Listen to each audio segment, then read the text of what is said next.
COVID has sent everybody's travel into a whirlwind, right? Leaving many of us to question if there's even any good deals out there, if they're still possible, and really what destinations we should even be looking at. Well, I asked Willis Orlando with the e-newsletter Scott's Cheap Flights, all of that, and I got some really surprising answers.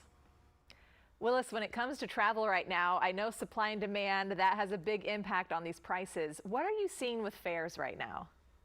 Yeah, something we've seen recently, especially as, say, Europe has reopened to Americans, it's been kind of counterintuitive, right? You'd think, hey, Italy's opened up, France has opened up, demand's going to surge, prices are going to go through the roof. Yeah. We've actually seen the opposite of that, right? Demand has not rebounded as quickly as a lot of folks thought, but supply has skyrocketed. Airlines have scrambled to add routes to these hot tourist destinations as quickly as possible. So there's been a ton of competition, a ton of routes, oversupply, and amazingly cheap prices to European destinations. We saw a few weeks ago, $248 round trip to Iceland from DC. Wow. $248 round trip to Iceland on a full service carrier, not a budget carrier. And this kind of thing is happening all the time. We saw $550 round trip to the Greek islands in summertime. Greece opened up, airlines added routes to Santorini, and all of a sudden, one could afford to go to Santorini in summertime. So it's an exciting phenomenon. We're still seeing it happen with Europe as airlines continue to kind of jockey for position. And we expect to see the same thing, once Asia starts opening up. We'll see the same thing into early 2022. So it's an exciting time to travel. That is exactly the opposite of what I was thinking as people wanted to travel again. I have heard, though, a lot of people who have booked things, they're complaining because things are getting canceled or changed at the last minute. But you're saying this is actually a big opportunity for people.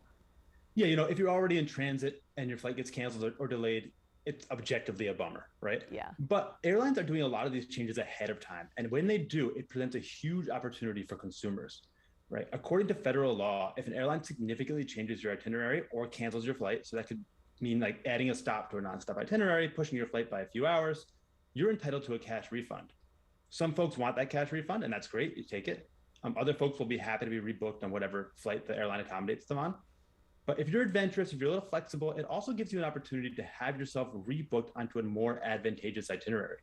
For example, a couple of years ago, I was flying from DC to Budapest, Hungary. I booked the trip because it was the cheapest trip to Europe I could find. When the flight was delayed, I called up and asked them to send me to Rome instead. And they did. Wow. They didn't want to give my money back. They wanted to send me somewhere. So they went with it.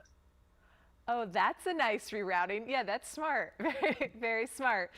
What about the holidays coming up and winter travel? Is this something we should be waiting to get a good price on later, or do you want to book that right now? Do not wait. We say do not wait. Okay. Our advice is always book opposite season. So especially if you want to fly peak season when prices tend to be really high.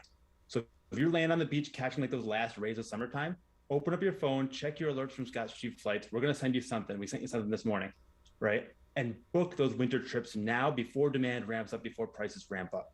Just this morning, we found from both DCA and IAD down to St. Thomas in the Caribbean, beautiful place to go wintertime, $212 round trip. That deal will not be there in October or November. Wow. So yeah, look now, look opposite season. That's the best way to score a great deal for the holidays. These really are some good deals. Do you have to do business class? Like, what's the best way to get that deal?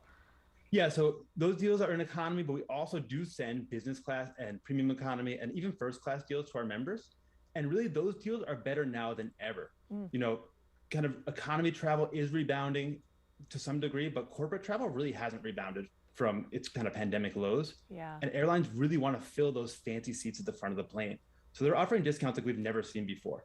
A few weeks ago, we saw $1,500 round trip to all points in Europe from more than 100 different airports in the US, from Maine to California, it didn't matter, right? These are amazing fares that are usually $3,000 tickets. So if you want to treat yourself, you're a back of the plane type like I am, I'm a penny pincher. This is one chance to kind of treat yourself, live in luxury, fly that flight, socially distanced also in the front of the plane. Why not? Yeah. Willis, this is nothing like what I was thinking your travel advice was going to be. Thank you so much for pointing out these great deals to us. Hey, it was great to talk to you and always happy to talk. He also said you should book early to get those good deals. Yeah. I said, that's our problem. We book the week of instead of You guys always decide last minute. Yeah. Oh, let's go here. I know. Right. And then it's more expensive. So book now. I was looking kind of like Florida flights for September, October, and those are already starting to get expensive. Yeah. So Yeah. if there's somewhere you never always wanted to go and couldn't go, there's a chance. Now is the chance.